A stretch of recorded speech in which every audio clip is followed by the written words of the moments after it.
Actually, just wanted to say how much I am appreciating everything that everyone is bringing to the practice. That feels like a lot of sincerity and dedication and honesty and integrity, and I'm feeling touched by that.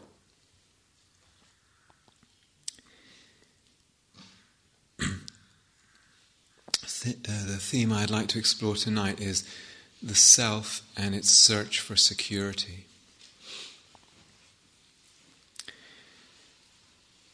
So one of the sort of most seemingly obvious and basic facts of existence is the sense of self, that we feel that here I am, somehow I am here, and others are there, but I am here, the sense of self. And with that sense of self, as I just said, there comes the sense of other. And this sense of self feels itself to experience pleasure and pain and lovely things and difficult things, and feels in a way vulnerable to all of that and all the movement in all of that, the unknown in all of that, the shifting in all of that. What is pleasurable may become painful, tomorrow may be painful, and at the end of it all seems death. And when the self seems real and solid, all that seems real and solid. Death seems real and solid. And so the self feels vulnerable, and it's almost, you could say, its nature almost is a tendency to self-preoccupation in the field of all that. And we talked yesterday about the default kind of sense of self, not that it's always that way, but the default sense is a kind of center of acquisition within all this pleasure and pain and what can I get. And so, quite understandably and normally, this self looks for a sense of security. It looks at a very deep level, looks for a sense of security. And this has enormous significances for us as human beings and for us as practitioners. This is what I want to explore. Some of you, I don't know, maybe you may be familiar with the writings of David Loy. He's written some quite interesting books recently. He's a professor of something or other and a Zen teacher. And he looks at it a certain way, which is that actually the self has no real existence, and we sort of know that. And so we feel kind of groundless. We feel very unsure in ourselves because it's actually something that doesn't really exist.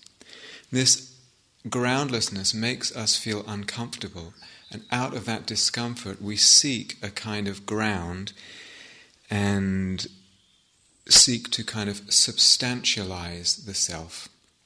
And he points to a few ways that we do that. He talks about money, fame, romantic love, and power as sort of four main ways that the modern self looks to substantialize itself.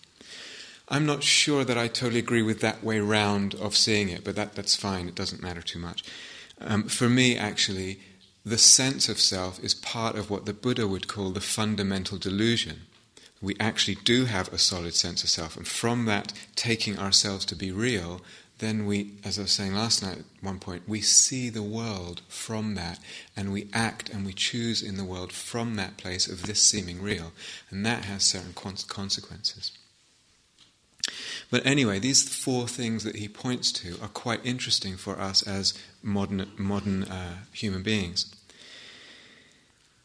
So we use these four, among other things, we use these four to try and get a sense of security. None of them are bad in themselves. There's nothing wrong with money, there's nothing wrong with fame or power even, or certainly not romantic love. nothing wrong with them in themselves. It's just that somehow the self, in its delusion, looks at them in a certain way.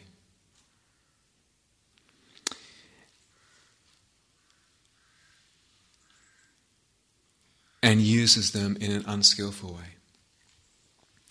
So I don't have time to go into all of them. I just want to talk about one, and actually that one is money. Now, of course, this relates very much to parts of what I was talking about yesterday with generosity, and partly the reason I'm choosing that is because we talk about it very little in Dharma circles, but also just personally I've become very interested in money in the last few years, just for myself, but also in terms of the credit crunch and all that, and what's kind of going on in this collective, insanity,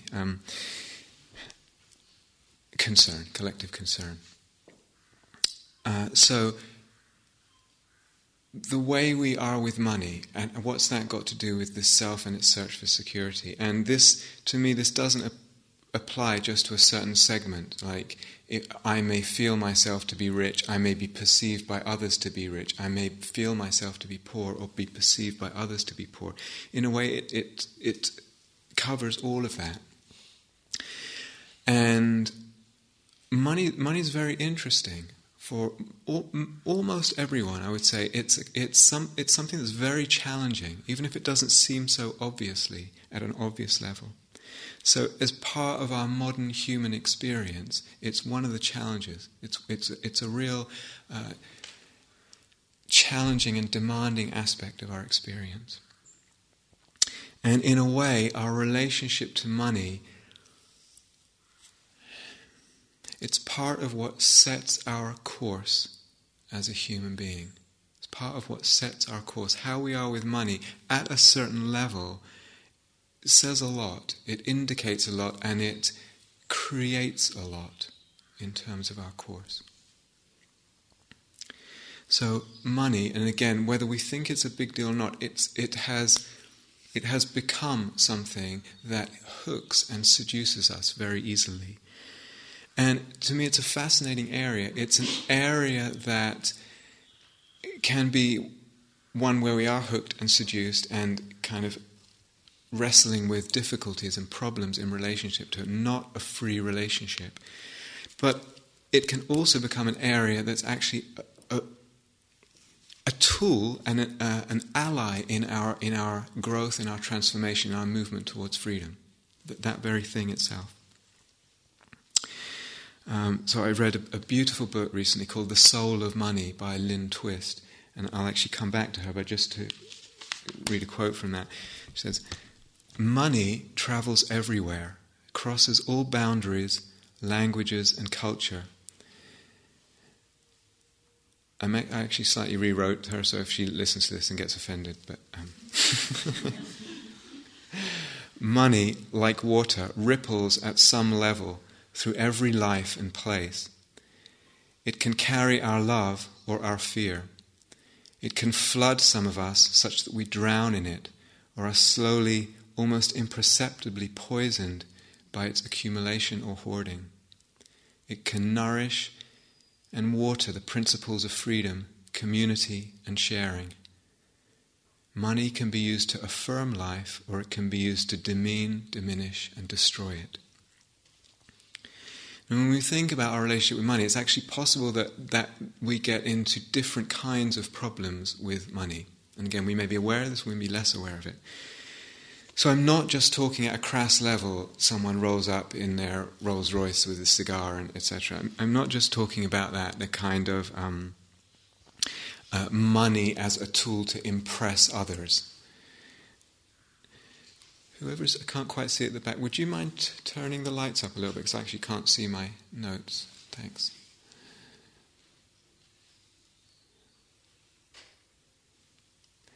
That's great. And there's one more, yeah. Great, thank you. That's better. Thanks a lot. So at a crass level, impressing other people, the prestige of being rich, etc., or seeming to be rich. That's one very crass level. But it gets a lot subtler than that.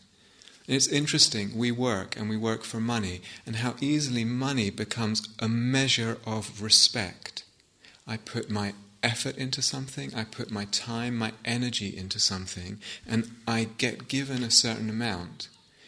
And in a way that gets taken as a measure of what myself is worth, or my dedication is worth, my skills are worth, my effort is worth.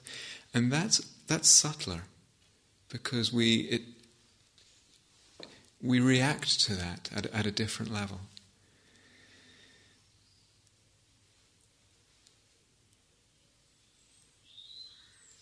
And I'm not saying it's bad to want to be respected, but it's just that's one of the ways that money is a little more subtly gets problematic. It's not that we want a lot of money, it's just that we want to feel like we're being respected for what we put forth in the world, or respected appropriately for what we feel it's worth. Money can be tied up with security in the future, and what will happen to me in the future, and how will I be, and will I be okay? And of course a safety cushion for that. And if one is a parent, and someone said, a number of people said to me, I feel bad if I can't put my son through college. I feel like I'm not fully a man. So it gets very loaded with all kinds of other burdens in a way. And people have said to me as well, it's a survival fear. I think I touched on this last night. My relationship with money, I have fear around that, and it has to do with my very survival as a human being. And as well, I've heard, and unfortunately often from people who've done a lot of practice, now I'm practicing taking care of myself. And so I have a different relationship to money and the accumulation of money. Or perhaps I've done renunciation. I went to India in the 70s, and I did a retreat there. And now I'm into worldly is the same as spiritual.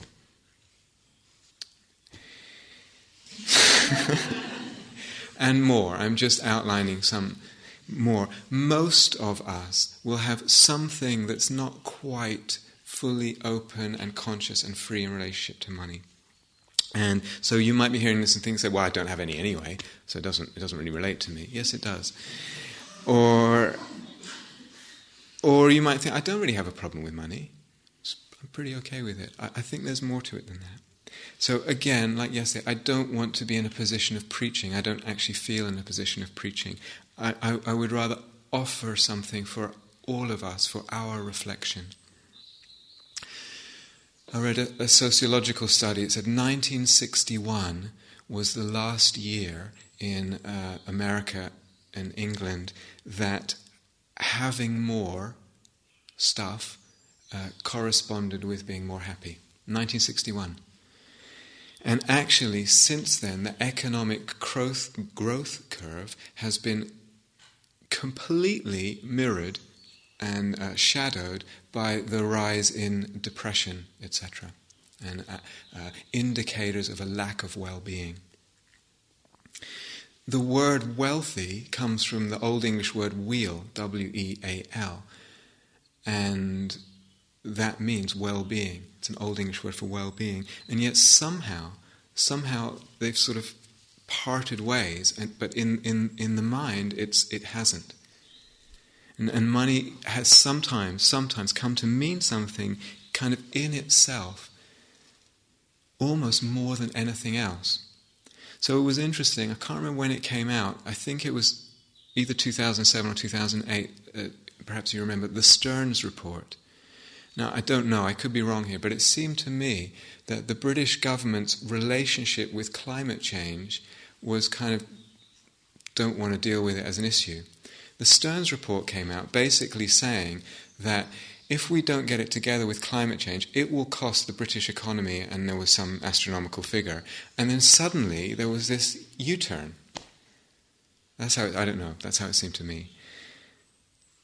And that what ended up being more important than anything else, even than the very planet that gives us oxygen, that gives us food, was actually the cost to the economy. And what does that come to mean? So again, I don't want to bombard you with figures and things, but $265 billion was spent on preparing for the Y2K bug. Do you even remember this? Do you remember all the fuss? Some of you are too young, maybe, I don't know. $265 billion was spent on the Y2K bug. We didn't even know, apparently, we didn't even know if it was going to happen. It was just, we better really make sure that it doesn't happen. We know about climate change. We know about the basically environmental devastation that's already begun, already taking place. And the UN Environmental Programme annual budget of 2008, 190 million compared to 265 billion. Last James Bond movie, 205 million. Oh, it was really good. I heard it was complete crap. But I'll talk to you later, Michael.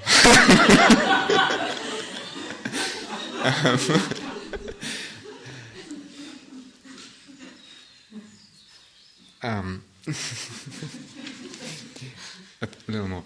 I'm partly saying these figures to kind of, it's like, this is the climate, the environment that we are in the middle of. It's almost like the air we breathe in terms of assumptions and of what's important because of what gets invested in, etc. And as such, we're absorbing that message and that attitude all the time. And I think it's important to really realize that and kind of wake up to something. So early 2008, £7.1 billion pledged to the poor worldwide because of, if you remember, the rising food prices. And there was an increase in world hunger. And about 1 billion people in the world do not have enough to eat to sustain basic health. Basic sort of, that they have enough health in the body. That's 1 in 6 people. So 7.1 billion pledged at the beginning of the year. By the end of the year, only 580 million had been dispersed. The UN anyway had estimated that it would cost about between 15 and 28 billion, so even then the pledges were way short. When the financial crisis came around, more than, in excess of £1,160 billion was dispersed in a few weeks. So the UN Secretary said he found it embarrassing that the developed world worries about recession while many in the world don't even have enough to eat. So what's going on here that makes one thing more important than another? And it's in all the headlines and it takes up all, and people buy in, we buy into it. So this quote I gave before from Lynn Twist, she wrote this book called The Soul of Money. I found it a beautiful book. She's a long-term, I think for 35 years more, 40 years, she's been an international fundraiser for different organizations and primarily something called the Hunger Project, but lots of other projects too.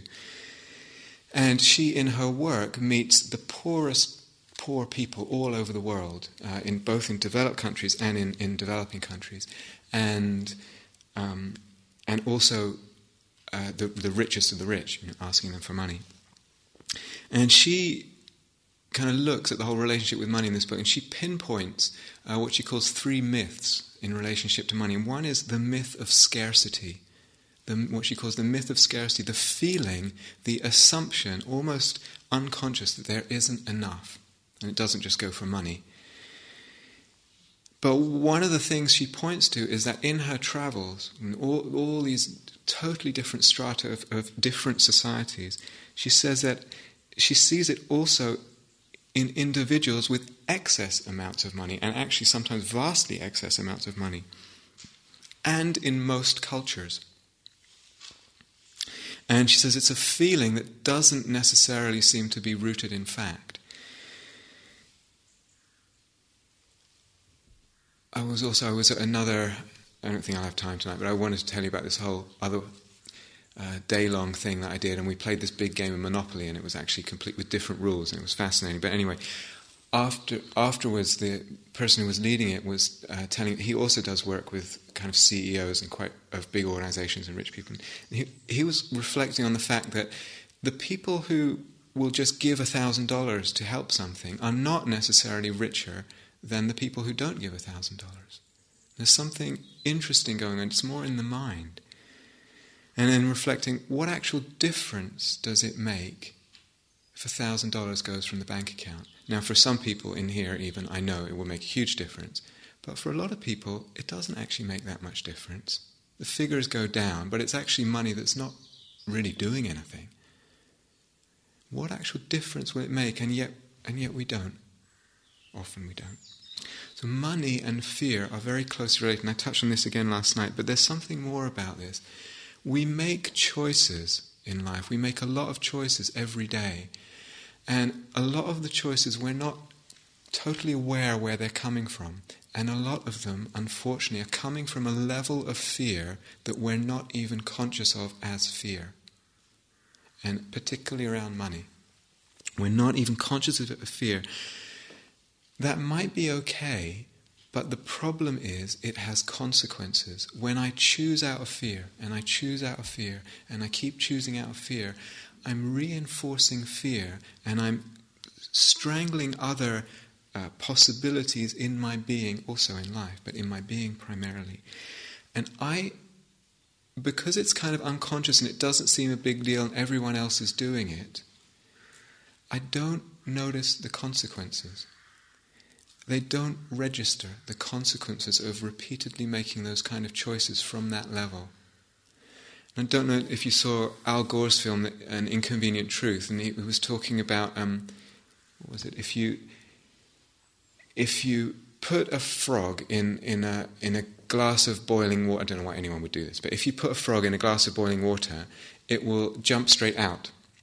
If you put a frog in a glass of cold water and heat it up slowly, it will just sit there until it dies or it's rescued.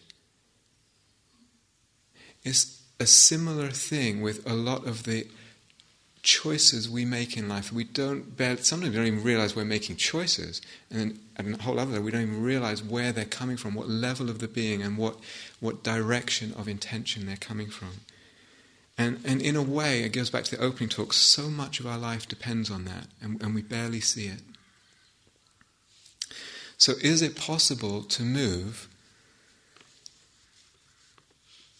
Is it possible to move from an outlook of scarcity? And actually to investigate this, do I even have that? Because it might not ring a bell, but we need to look at this. We need to look at this quite deeply. Can I move from an outlook of scarcity to an outlook of sufficiency? Can I encourage a sense of sufficiency? And that means reframing my view of things with a recognition for an appreciation of what we already have. Recognizing, appreciating what we already have. And we're doing that also in the meditation too, and I'm talking about that a little bit through the days. So that in my life, at one level we can speak, there's a flow of resources, material resources and different kinds of resources and money. And instead of that being something I'm trying to kind of hold and build and stagnate, and maybe it's eluding me or I perceive it as diminishing and I don't want it to diminish, it's rather that I can perceive that, perhaps. I can shift that to perceiving a flow of nourishment rather than a flow of something I'm trying to grip onto and hold on to. A flow of nourishment moving through the life. It's a whole, I don't know, it might sound not that different, but it's a whole other way of seeing things. It's a whole other shift in the view. And from that perspective, if that's possible, then in a way we are, so to speak, privileged trustees for right now of these material resources, whatever they are, including money. And actually, to quote Lynn Twist, stewards rather than gatherers, stewards of this, and able to choose what we use it for. And then the relationship with money becomes more an expression of possibility rather than an expression of fear. So there's, again, talking about a sense of abundance coming from affirming that we have enough, that there is enough, we have enough. And beginning to see that, and beginning to see it on lots of different levels in life. Someone can see it at a very sort of basic, elemental level. We are supported by the air we breathe, supported by water, supported by food and light. And to actually acknowledge that and tune in, sometimes as a meditation, tune in to the way we're being nourished by that. Now, that may sound New Agey and hippie, or I don't know. But like I said yesterday, the other way of seeing, gotta grab, gotta hold, there isn't enough, wait, accumulate, what will happen? That's a madness, a folly from the perspective of awakening. It's crazy. So this author Lynn Twist, this fundraiser Lynn Twist, she early in, I think it was the late 70s, early in her work, she often in the same day would move between, seeing some extremely wealthy sort of CEO, etc., and then going to meet with very poor people. And something happened in New York, and she made this movement. And in the afternoon, she went to speak to a group of people in Harlem, in New York, in a church basement. And this is, if you don't know, it's a very poor area in New York. It's predominantly African American. And in the 70s, I imagine it was even poorer than it is even now. And she was raising money for certain places in Africa that were suffering with hunger. And she said she was sitting in this church basement, and obviously poor people in front of her, relatively speaking. And even the church itself was, they were in the basement, and it was raining outside, and water was coming in through different places in the ceiling, and there were buckets around trying to collect the water. And so she spoke about it, and then she sort of made this request for money, and she was really unsure whether it was the right thing to do. And she felt a little bit uncomfortable. She was quite a novice back then. And she put it out, and there was just silence. And then one woman called Gertrude, it turns out, got up. And I just found this so beautiful, I just want to read it to you. And Gertrude got up, and she said something like, I like you and I like what you're saying. And then she said, to me, money is a lot like water. For some folks, it rushes through their life like a raging river. Money comes through my life like a little trickle. But I want to pass it on in a way that does the most good for the most folks. I see that as my right and my responsibility. It's also my joy. I ain't got no checkbook, and I ain't got no credit cards. I have $50 in my purse that I earned from doing a white woman's wash, and I want to give it to you. And she said from that, and then people just started streaming up and giving. Very beautiful. The piece I also want to extract is this idea of flow that Gertrude spoke about. It's a flow. Money is a flow. And what sometimes happens in our relationship with money is that we think it shouldn't flow somehow. Money flows in and out, and it should do that. That's what it's for, in a way. And we could say it's an honor, it's a beautiful thing, it's a privilege to be able to actually direct that flow towards what one most deeply cares about, towards one's highest commitments. That's something beautiful. That's a whole other relationship with money. That's what money is for. It doesn't mean neglecting those that are dependent on us or oneself, but that actually the whole way we're seeing money is different. And she said in her work over the years, that shift, she sees it, and just as much as she sees the myth of scarcity, she sees that shift and that possibility even in the poorest people in the world. And interestingly in this book, she talks about her own kind of journey with money and working with others. And I've also seen for myself, it's almost like something that most of us tend to see as a kind of because everyone's agreeing on it. It's a tool for self-concern. It's a tool for that's seen in terms of accumulating and depleting, and kind of the self-concern wants to watch that. And it can shift from that being seen as an instrument of expressing self-concern, or the concern for just a small group of people around us, our family or whatever it is, to something that expresses not just that, but a devotion to all life. It's moved. The very same thing, the very same tool or instrument has moved from this to something much wider, much different. And an instrument then that expresses love, that expresses a deep affirmation of life and the dignity of all beings. And in a way is the instrument through which and by which we share with life, with others, with the world, our deepest aspirations, our deepest dreams, which turn out not just to be about me. If we really go deep in this question that I introduced in the opening talk, it turns out not just to be about me. And so, in her words, when that same instrument is aligned with her soul, when it's aligned with soul, you could speak different language, when it's aligned with soul, that realignment actually brings a sense of prosperity and joy and sufficiency, and not related to any quantity of amount that I have or money in the bank or whatever.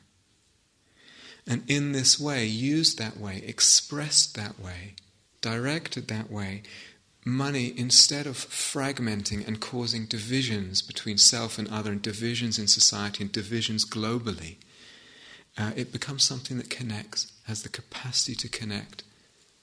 Whole different relationship. So this is a practice, this is a shift in view that I'm describing, but in a way, to go say something I've already said in different words, practice is practicing shifts in view. Practice is practicing shifts in view, changing the view, not just once, but again, because it will keep going back to the default. It will keep going back to the old ways of seeing, and so we change it, and we change it, and we change it, until that freer view, the new view, the deeper view, the more compassionate view is consolidated, is deepened and set in place. And then in turn that can lead to perhaps an even deeper one. So it's a practice. This is a practice I'm talking. I don't think that's easy. I definitely know it's possible, but I don't think it's easy. But as all things, everything good in practice feeds everything else good in practice. So that kind of shift in attitude with something like money is helped by loving kindness, is helped by depth of meditation, is helped by joy, is helped by insight, and it also helps those things. Again, the causality feeds, goes both ways. So, getting back to security in a more general sense, have you noticed that oftentimes what we look to for security, what we build up to try for security, oftentimes, or perhaps even always, becomes a source of worry instead? What we try and build up as security actually becomes a source of worry instead. And in addition to that, if there's no wisdom, or if there's not enough wisdom in the search for security, then we end up with things like the financial crisis. And we end up with things like climate change that may spiral out of our control. So is there such a thing as a wise search for security? A wise search for groundedness in life? Oftentimes in the Dharma we hear that there isn't. For me, the Buddha was very clear that there is a wise search for security. Sometimes we hear in the Dharma, nothing's in your control, it's all out of control, so just kind of go with the flow. I mean, the Buddha didn't say that, but it also doesn't seem to me to be true that nothing's in my control. At the moment I'm, thinking quite carefully about which words to choose, etc. Some level of the being, I can move my arm, etc. Something might happen that stops me being able to move my arm, and eventually I won't be able to move my arm. But basically there's a degree of control, and to say that I don't have any is not realistic. And I can use that control, and inner control as well, for good, and to perhaps cultivate something that's helpful. So going with the flow is a little bit not really full as a spiritual ideal. I saw a poster, it said, "Only dead fish go with the flow." That was quite good. So what is it to search for security? What's a skillful, a wise search for security? Well, it depends on a couple of things. In what? In what am I looking for security? Where am I searching for it? And the place the Buddha said it's good to search for security is in the qualities of heart. So, loving kindness, compassion, generosity, equanimity, mindfulness, interest, depth of meditation, etc., etc. All these lists, it's not that they remain constant as states of mind, it's more that they become habits of being that become more and more accessible, and we take them with us, whatever happens and wherever we go. There could be a complete financial collapse, there could be this, there could be that. If I have developed those as streams of the being, as habitual streams of the being, that's my inner resources, and that's a security for me. And it's not that it doesn't have waves in it, but that will become more and more a sense of something I can depend on inside. I can depend on a certain amount of equanimity, etc. A certain amount of kindness. But also the question in terms of a wise search for security is, where is that whole search coming from? Because maybe the self can't actually be made secure, ultimately speaking. So oftentimes we are searching for security, as I said right at the beginning, from a sense of self, from the self-view. But there's a problem here, because self, for instance, goes with other, as I said at the beginning. Self and other go as a duality, a pairing. And so other, very often the search, it becomes, what will they think of me? And then that we invest that, because it goes with self and other, and what will they think of me goes together, then we invest that with our search, and we want others to think a certain way of us, and we seek for security in that, and that's where the fame, money, power, etc. come in. Or we search for security kind of in the self-view, and as it's a strange thing with human beings, we're kind of addicted, or delusion you could say, is addicted to defining the self somehow. I am like this, I am that, and maybe we want to present it to others, but also to ourselves.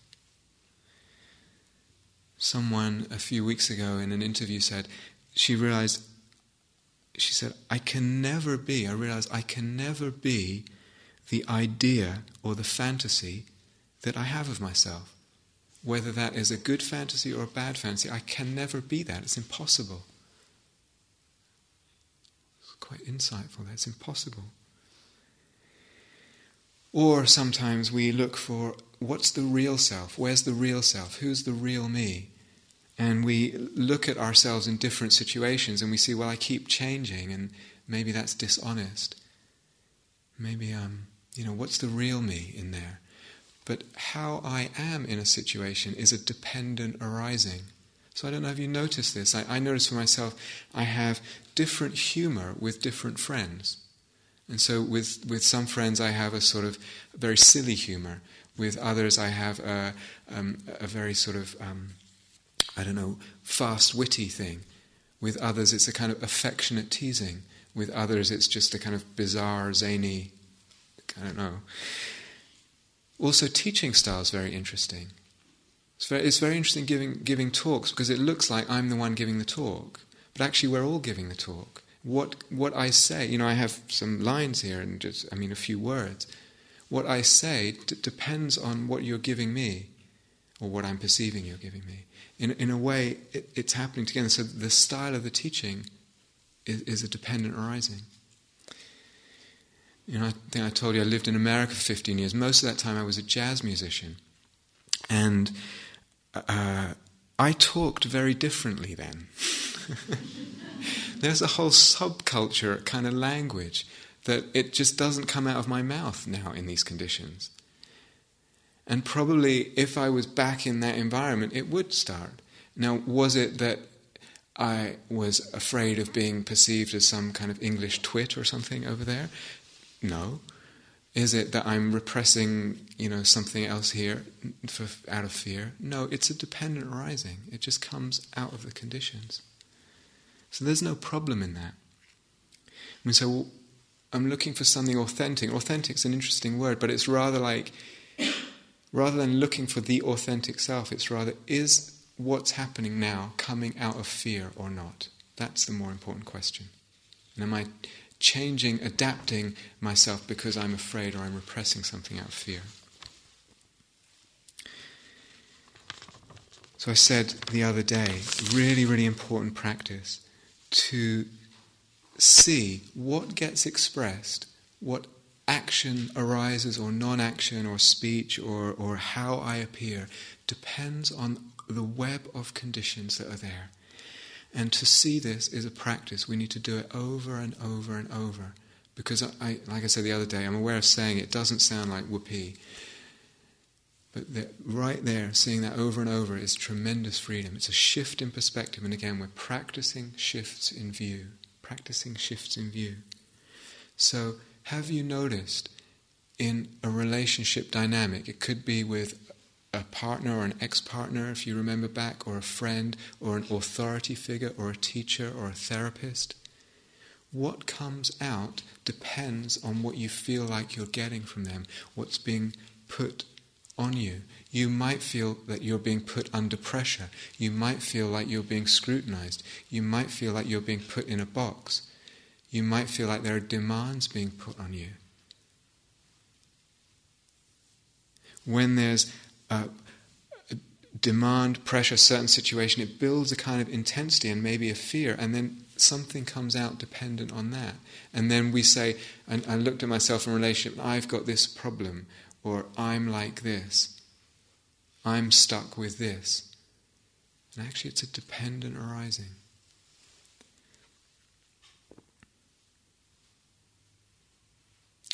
So whatever we are in life is whatever we have come to be is also a dependent arising. There's no such thing as the self-made man or woman.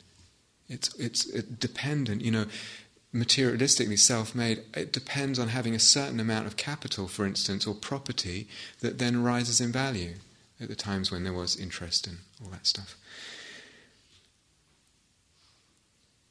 Teacher, student, it's just an agreement. We agree to enter into a certain relationship. So, there's nothing inherently here that's teacher and inherently there that's student. In this case, me speak and you shush. Me Tarzan, you. Being somebody, it takes conditions. It takes conditions. Without that, it's dependent on conditions.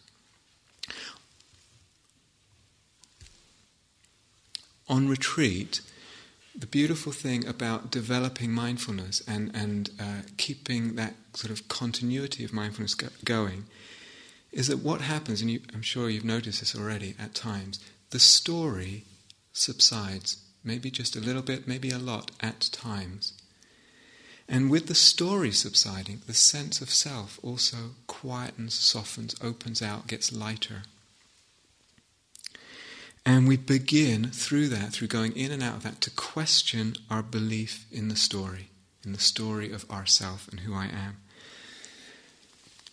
So retreating a while ago, I had a dream a while before she told me, and I was struck by it, and I asked her if I could use it, and she wrote it down both for herself and for me to use.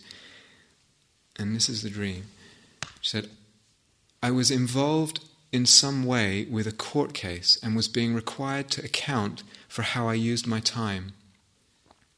I started to give an account of my current life at great length, the things I do, the people I know and spend time with, hobbies, interests, family commitments, jobs, activities, etc., etc. It went on and on, giving an enormous amount of detail.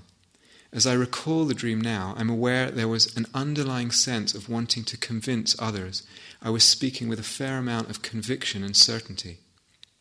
Finally, I stopped and sat down, aware suddenly of a deep weariness. Then I heard myself say, but none of this is true. There was a stunning silence. Everything disappeared. Everything disappeared. My whole life vanished in one instant. It's like I sat in the shock waves of that statement. The space around me was white and empty and full of something I still can't quite articulate. The intensity of the experience woke me up, much as you'd wake from a bad dream because you can't tolerate the fear anymore. Only I wasn't afraid, just profoundly shaken, disturbed deeply on every level. I can still feel the reverberations of it in my body. That was actually weeks or even months later, I think.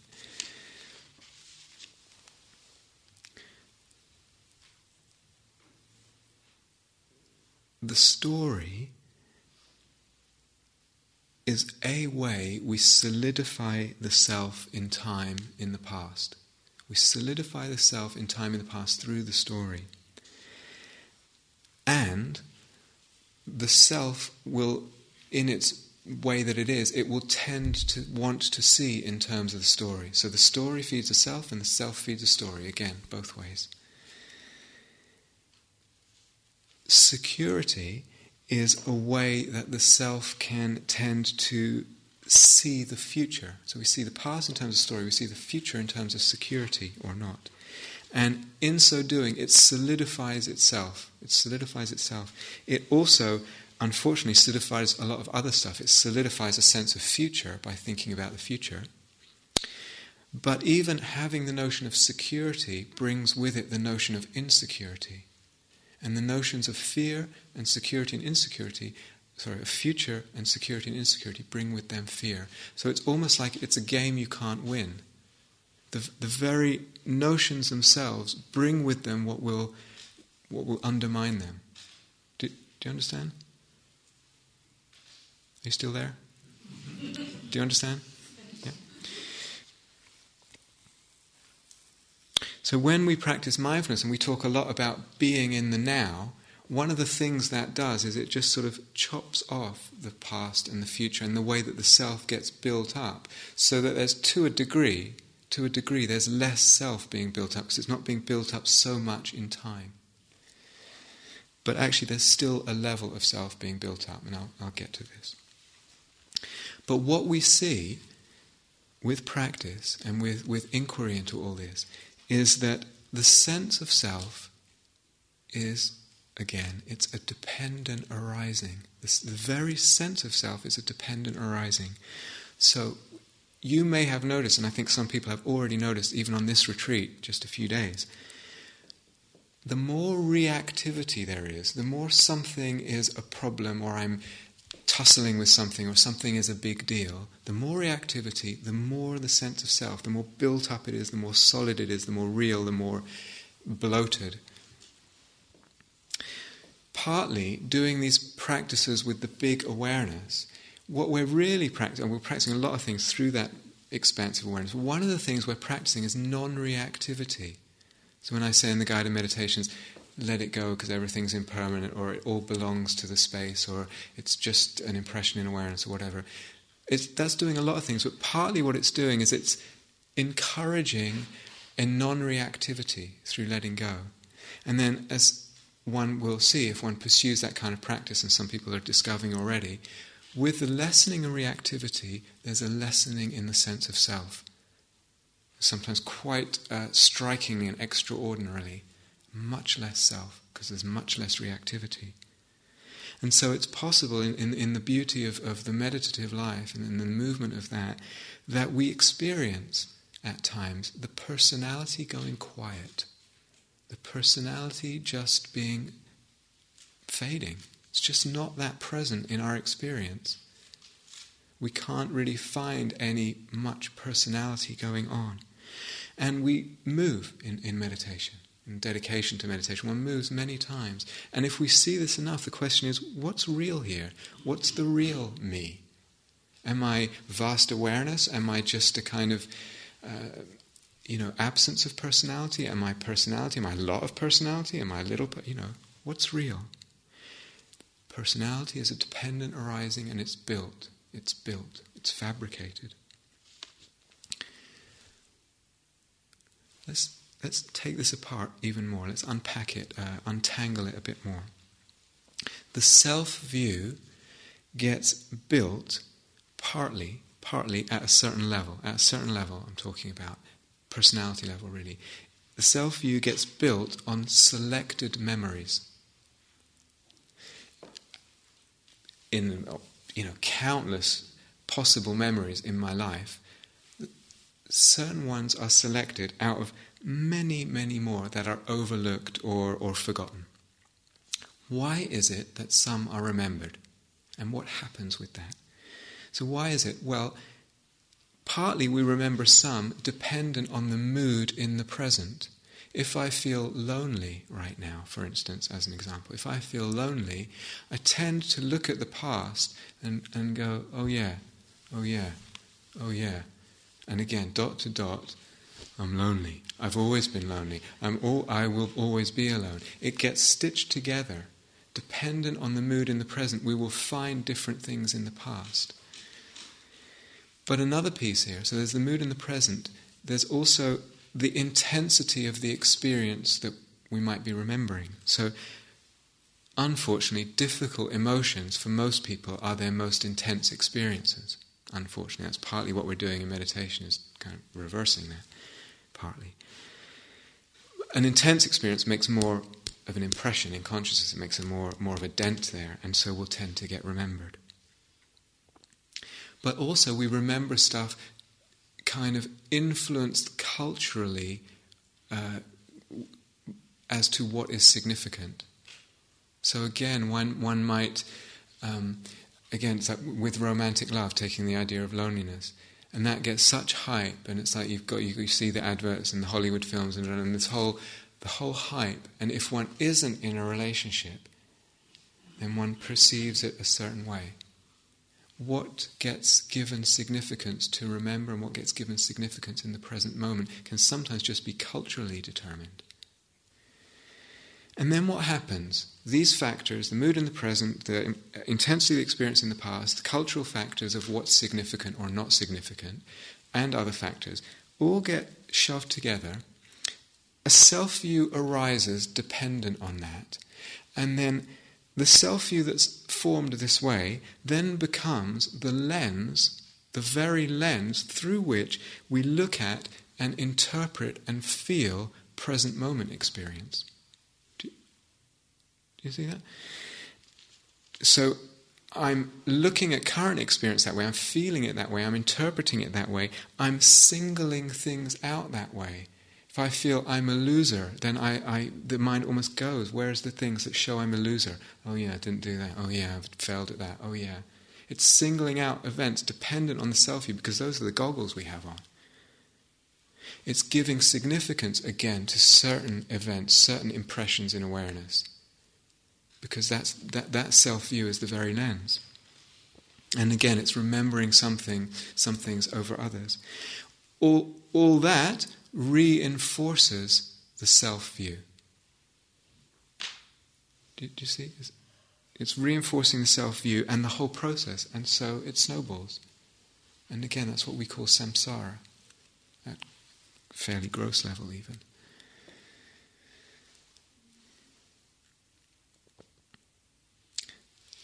Now actually, in terms of self-view, we are always seeing the self and the world and the experience somehow. There's always a self-view there of some kind or another. Okay? Now this isn't something where we tend to be conscious of or we tend to give much attention to.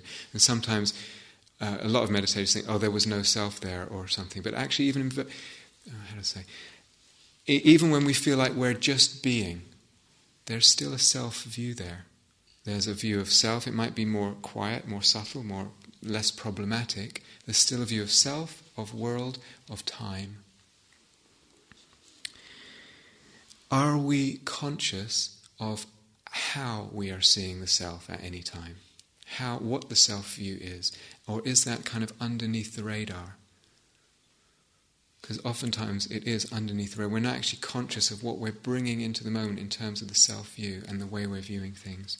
But everything hinges on that. Everything hinges on that. How we are seeing things. And that's why I go back to this. Insight meditation is learning to see things differently in a way that brings freedom.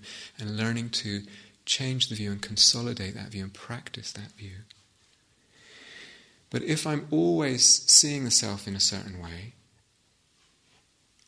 maybe it's good to know which ways of seeing the self lead to freedom or lead in the direction of freedom and which don't. So that becomes quite an important question. And it may be, for instance, that seeing myself in some traditions, we can't really do it in the West because of this inner critic that I talked about the other night, but seeing oneself as a warrior, I mean a W-A-R-R-I-O-R, not a warrior. Unfortunately, too many people do. Seeing oneself as a warrior spiritually, seeing oneself as a hero, a heroine, can actually be very helpful. If it doesn't feed into the inner critic, it's a skillful self-view, an immensely skillful self-view. If one feels that it's helpful, or to see oneself as a bodhisattva.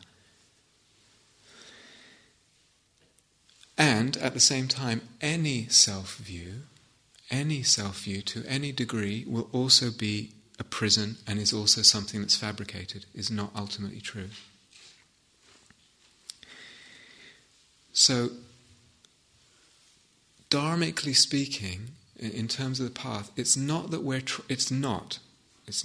trying to get rid of the self. That's not the project as far as Buddha Dharma is concerned. We're not trying to get rid of the self. What we want, what we're moving towards, is an understanding deeper and deeper that the self, its nature, we say, is empty. It's fabricated. It's something that's built in the same way that I describe the personality as built. It's a fabrication. It's a dependent arising. So it's empty, but that still means that at times it's totally appropriate to see in terms of the self, to talk in terms of the self, to communicate in terms of the self. At times it's the most helpful way of communicating and relating to another. At other times all it's doing is bringing suffering to some degree or another. So it becomes, we see that it's empty, it becomes something that we can pick up and put down.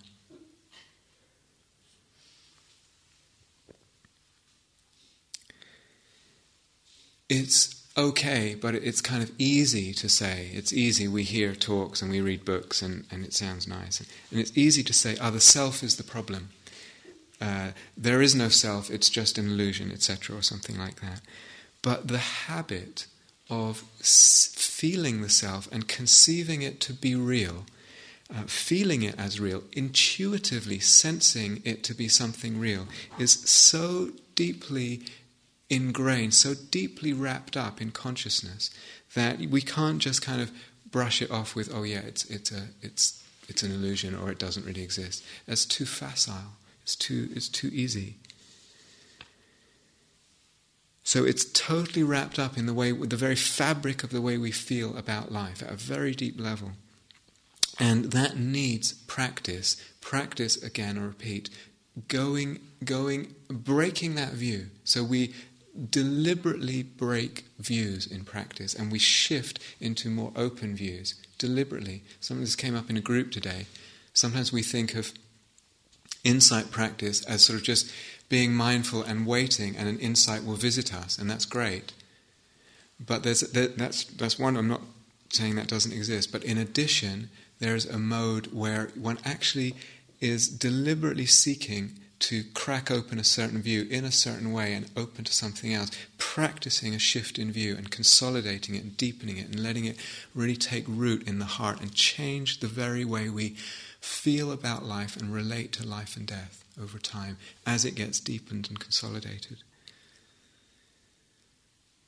And that takes repetition. We need to repeatedly break this view, repeatedly shift out of the view. And that's why I'm saying seeing in terms of the webs of conditions, seeing in these different ways over and over and over.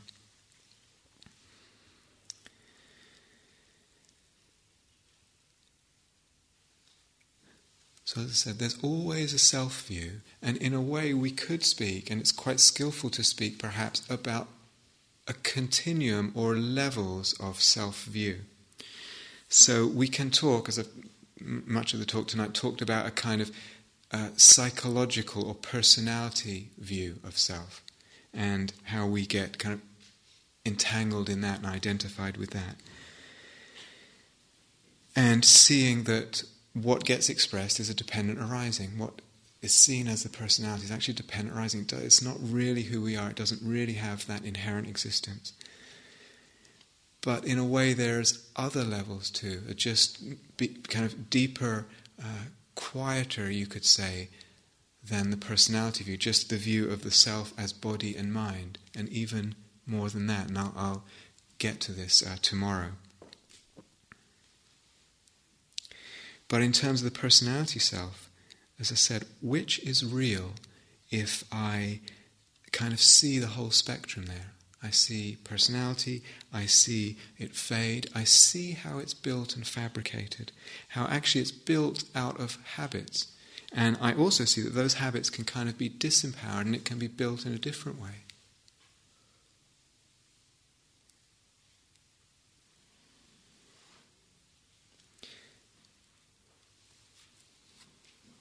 Seeing that, seeing this movement in the sort of appearance and disappearance of the personality, the rise and fall of the personality self, that becomes a doorway to a whole different sense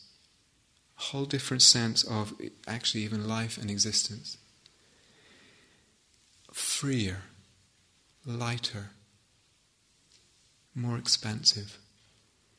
And it's not that it's an end point, but it's an opening. You could say it's a beginning, it's an opening into something.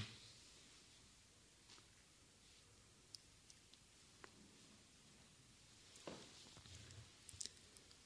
so let's have a little quiet time together.